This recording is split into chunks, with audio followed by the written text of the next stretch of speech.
नमस्कार मित्रों यही है सही भारत यूट्यूब चैनल में आपનું हार्दिक स्वागत છે।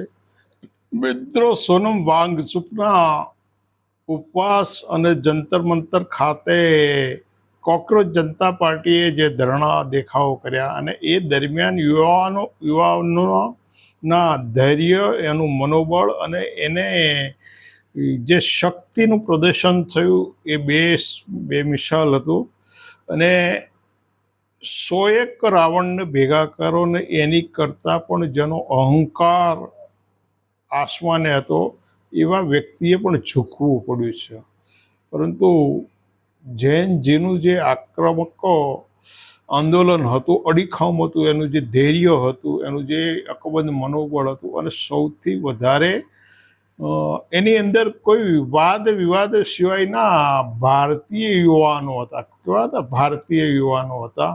અને એના કારણે આ લોકોનો અહંકાર તૂટ્યો। શિક્ષણ પ્રધાને રાજીનામું આપવું પડ્યું, પીએમએ નિવેદન કરવું પડ્યું। કદાચ સત્તામાં આવ્યા પછી પહેલી વખત આવું નિવેદન કર્યું હશે કે એમની વિરુદ્ધમાં થતા નિવેદનો અથવા એમની વિરુદ્ધમાં થતા આંદોલનના સંદર્ભમાં કદાચ આ પહેલું એવું નિવેદન હશે। કદાચ પેપરમાં લીકના મુદ્દે એમણે એમની ગલતીઓ સ્વીકારી અને સમિતિની નિમણૂક કરવી, બીજા કેટલા વળતરો આપવાની વાત ચાલે છે, હજુ નક્કી નથી થયું। પરંતુ 100% કોકરોચ જનતા પાર્ટીના મનોબળની જીત થઈ છે અને અહંકારની હાર થઈ છે।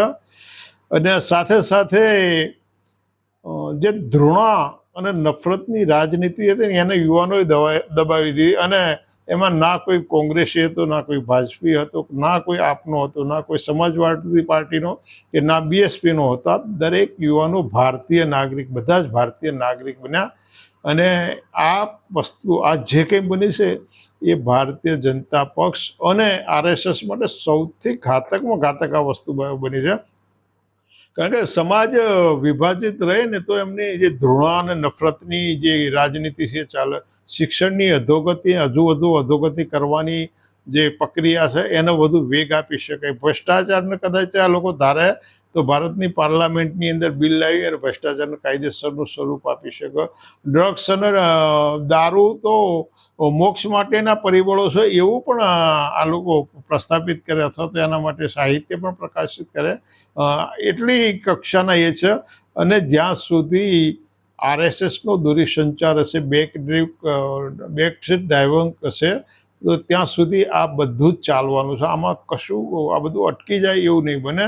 એટલે હવે એમણે આ બધાના કારણે આ જે એમનો અહંકારની હાર થઈ છે, આમાં કંઈ લડાઈ નથી પણ એમનો અહંકાર હાર થયો અને યુવાઓના મનોબળની જીત થઈ છે।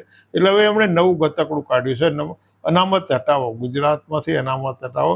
એટલે એક વખતનું જે પાટીદાર અનામત આંદોલન સમિતિથી પાસ, એમણે પટેલોને અનામત આપવાની માંગણી કરી, પણ ગુજરાતના પટેલો કરતાં પણ 100 ગણા વધારે ગરીબ, સામાજિક અને શૈક્ષણિક રીતે પછાત એવા ગુજરાતના દેવી પૂજકો, ગુજરાતના કોળી, ગુજરાતના નાની નાની રાવળ, ભોઈ, આવી જે નાની નાની જ્ઞાતિઓ, અતિશય અલ્પ જ્ઞાતિઓ છે, એના માટે એમણે અનામતની માંગણી ના કરી, પણ એમણે પાટીદારોના માટે કે જે પાટીદાર કોમ સદ્ધર છે, શિક્ષણની રીતે સદ્ધર છે, વેપારની રીતે અને ધંધાની રીતે છે, નોકરી ધંધામાં બહુ સારા ઉચ્ચ સ્થાનો પર બેઠા, એના માટે એમણે પાટીદાર અનામત આંદોલન ચલાવ્યું અને સરદાર પટેલ ગ્રુપ અને પાટીદાર અનામત આંદોલને હવે અનામત નાબૂદીની માંગણી કરી છે। પરંતુ સમજવા જેવી વાત છે કે 1981 થી 2006 સુધી અનામત વિરોધી જે આંદોલનો ચલાવવામાં આવ્યા ને,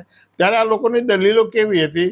એમની દલીલ એવી હતી કે ભાઈ 84% જે મળ્યા હોય ને એવા સવર્ણોના છોકરા રહી જાય છે અને 48% વાળા શેડ્યુલ કાસ્ટ અને શેડ્યુલ ટ્રાઇબના છોકરાઓને મેડિકલ અને એન્જિનિયરિંગમાં પ્રવેશ મળી જાય, આવી એક દલીલ હતી। બીજી દલીલ એ હતી કે ભાઈ ગુણવત્તાનો છેદ ઉડાવ્યો છે, અનામત વોટ બેંકનું હથિયાર બની ગઈ છે, ગરીબી ઘટી નથી, જાતિ પ્રથા નાબૂદ થઈ નથી અને અમુક જાતિઓ વધારે લાભ લે છે।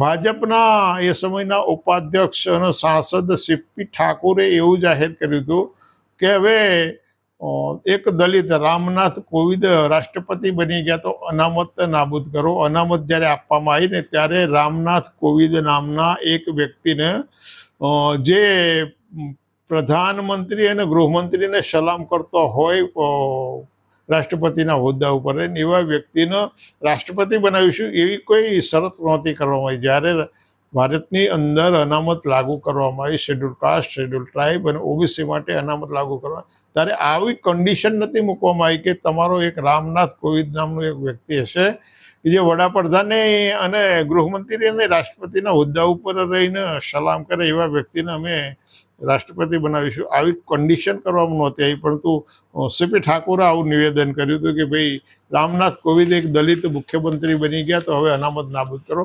એટલે એ બધી એમની અનામત નાબૂદીની જે માગણીઓ હતી, પરંતુ 2015માં પાટીદાર અનામત આંદોલન માત્ર આનંદીબેન પટેલને હટાવવા માટે શરૂ કરવામાં આવેલો આ ખેલ હતો. અને બાદમાં પછી EWS ઇકોનોમિક વીકર સેક્શનને જ્યારે 10% અનામત આપવામાં આવી ને ત્યારે ઉપરની જે બધી દલીલો હતી એ બધી દલીલો નાબૂદ થઈ ગઈ.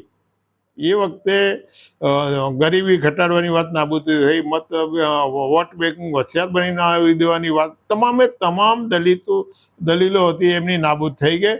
અને અનામતના આપવા માટેની જે કંઈ એમની જે માગણીઓ છે એમાં ક્યાંય પણ ન્યાયપણું હોય, પરંતુ સત્તા એમની છે. શું છે? સત્તા એવી એમની છે, એટલે એ જે કરી શકે. પરંતુ જે અનામત આપવામાં આવી છે ને એ અનામત તો SC, ST અને ઓબીસીની વિરુદ્ધ એમની જે દલીલો હતી, આ 7-8 દલીલો હતી, એ SC, ST અને ઓબીસીની જે અનામત હતી ને એમની વિરુદ્ધનો એમનો જે જાતિ દ્વેષ હતો. શું હતું? ત્રિવર્ણો પૈકીના કટ્ટરતાવાદીઓ. આ પણ એક સ્પષ્ટતા કરવી. બ્રાહ્મણ, ક્ષત્રિય અને વૈશ્યોની અંદર જે કટ્ટરતાવાદી છે એ લોકોનું SC, ST, ઓબીસીની અનામત વિરોધનો જે જાતિ દ્વેષ હતો એના કારણે આના દલીલો હતી. એવા અનેક સેંકડો ઉદારમતવાદીઓ છે, એ લોકો અનામતનું સમર્થન કરે છે અને અનામતની વિરુદ્ધમાં એમની ક્યારેય કોઈ એવી દલીલો નથી. પણ આ ત્રિવર્ણો પૈકીના જ કટ્ટરતાવાદીઓની આ દલીલો હતી. પરંતુ હવે પાસ અને SPGની દલીલ બદલાઈ છે. હવે પાટીદાર અનામત આંદોલન સમિતિ અને સરદાર પટેલ ગ્રુપની દલીલો બદલાઈ છે. એટલે પેલા ભારતના ગરીબ પ્રજાના પૈસે દિવસમાં 4 વખત જે લોકો કપડાં બદલતા હોય એ રીતે આ દલીલો આ લોકોની બદલાઈ છે કે હવે એમની દલીલ એવી છે એ પૈસાવાળા જ અનામતના લાભ લે છે. શું એમની દલીલ છે? પૈસાવાળા જ અનામતના લાભ લે છે. અને અનામત જ્ઞાતિના આધારે નહીં, ગરીબીના ધોરણે આપો. પરંતુ ગરીબીના ધોરણે જો અનામત આપવાની હોય અને જ્યાં સુધી રાષ્ટ્રીય સ્વયંસેવક સંઘ બેક સીટ ઉપર બેસીને ડ્રાઇવિંગ કરતું હોય તો એમાં ગૌતમ અદાણી અને મુકેશ અંબાણી ગરીબોની કેટેગરીમાં સૌથી પહેલાં આવે. અને સાથે એટલું જ ના થાય, ભારતના શેડ્યુલ કાસ્ટ અને શેડ્યુલ ટ્રાઇબ છે ને એ અનામતના કારણે અબજોપતિ થઈ ગયા છે એવું આ લોકો જાહેર કરી દે. આવું ક્યારેય આવું અશક્ય નથી, આ બની શકે. એટલે અનામત નાબૂદ કરવાની જે માગણી છે કરે છે, જે અનામત નાબૂદ કરવાની માગણી કરતા હોય ને તો સાથે સાથે એ પણ જરૂરી નથી કે મરેલા ઢોર અને મરેલા કૂતરાઓ ઉપાડવાનું કામ તમારા ઢોરને તમારા ઘર આંગણે મરેલા કૂતરાઓ ઉપાડવાનું કામ તમારે સ્વયંભૂ કરી લેવું જોઈએ. કેમ એવું નથી કરવું?